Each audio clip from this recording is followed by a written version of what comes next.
എന്നിട്ട് ഇപ്പോൾ ഈ കോടി ക്ലബിൻ്റെ ഒരു കാലമാണ്. ഇപ്പോൾ ഒരു പടം ആയി കഴിഞ്ഞാൽ ഒരു 5 ദിവസം കഴിയുമ്പോൾ തന്നെ 100 കോടി 500 കോടി 1000 കോടിയൊക്കെ പറയുന്നുണ്ട്.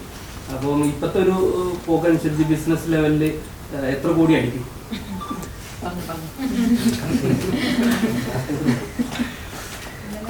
ഞാനൊരു ഉളവിട്ടടിക്കാന്ന് വിചാരിച്ചു, ഞാനത് സ്കിപ്പ് ചെയ്തു. ഒന്നും ഇതിലിടുക, അതിനെ കുറിച്ചൊന്നും എനിക്ക് അറിഞ്ഞുകൂടല്ലോ. അതിന് നമുക്ക് അത്തരം മേഖലകളിലൊക്കെ ഉള്ള നമുക്ക് എത്രത്തോളം ഈ സിനിമ ആളുകളിലേക്ക് എത്തിക്കാൻ പറ്റും എന്ന് പറയുന്നത് ഫിനാൻസ് സൈഡൊക്കെ നോക്കുന്ന ആളുകൾ വേറെ. അപ്പൊ അങ്ങനെ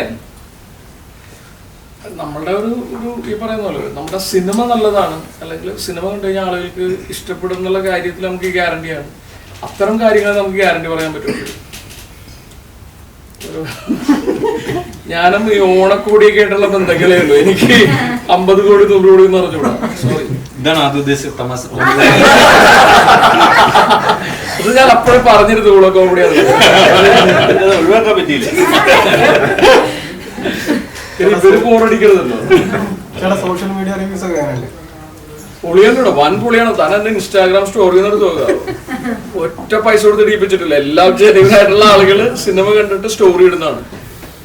അല്ലെങ്കിൽ ഇന്നൊരു ഗംഭീര ഒരു ഭയങ്കര രസമുള്ള ഒരു റിവ്യൂ, അത് മറ്റേ എനിക്ക് തോന്നുന്നു അദ്ദേഹം സുരേഷ് ബാബു റൈറ്റ്സ്. ഞാൻ ഇവനെ ഞാൻ നിങ്ങൾക്ക് വേണ്ടിയിട്ട് ഞാൻ വായിക്കാം. 2024 നേരുള്ളതാക്കാൻ എല്ലാവരും ആട്ടം കാണുക. എന്തൊരു സിനിമയാണിത്!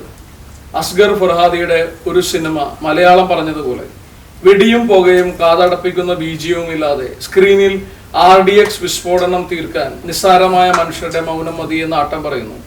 12 പുരുഷന്മാരും ഒരു സ്ത്രീയും സംസാരിച്ചു തുടങ്ങുമ്പോൾ കോട്ടകയിൽ ഗന്ധകം മണക്കും, പുറത്ത് കാറ്റടിക്കും, മഴ മുഴങ്ങും. ആനന്ദ് ദേഗശ്രീയും കൂട്ടുകാരും മലയാള സിനിമയിൽ വിപ്ലവം സൃഷ്ടിച്ചിരിക്കുന്നു. ആട്ടം കാണാൻ KG ജോർജ് കൂടെ ഉണ്ടായിരുന്നെങ്കിൽ ഇതിൽ നല്ല റിവ്യൂ ഉണ്ടോ?